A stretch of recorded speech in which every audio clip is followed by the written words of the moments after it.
Let's go to Washington, D.C. now. Pentagon officials are providing an update into that incident involving an American drone. Within international airspace over the Black Sea today.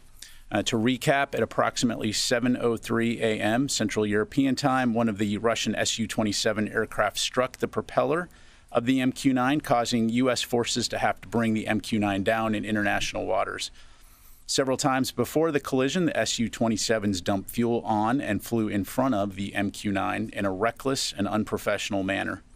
This incident demonstrates a lack of competence in addition to being unsafe and unprofessional. U.S. Air Forces in Europe, Air Forces Africa routinely fly aircraft throughout Europe, over sovereign territory, and throughout international airspace in coordination with applicable host nation and international laws. In order to bolster collective European defense and security, these missions support allied, partner, and U.S. national objectives.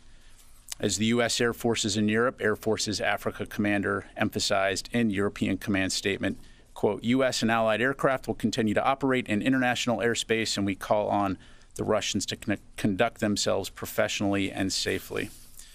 In separate news, Secretary Austin concluded a successful visit to the Middle East region last week, where he met with leaders in Jordan, Iraq, Egypt, and Israel.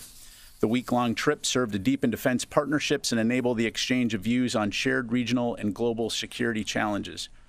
Specific topics of discussion included ongoing coalition-led defeat ISIS operations in Iraq and Syria, the concerning range of threats posed by Iran, including its destabilizing regional activities and provision of unmanned aerial systems to Russia for use in their unprovoked war against Ukraine, and implementing commitments made by Israeli and Palestinian senior officials in Aqaba, Jordan, and the importance of de-escalating violence and restoring calm in the West Bank. The Secretary also had the opportunity to talk to a number of U.S. service members currently serving in the U.S. Central Command area. OK, we'll leave that there. That's the update on the American drone that was basically taken out by Russian fighter jets.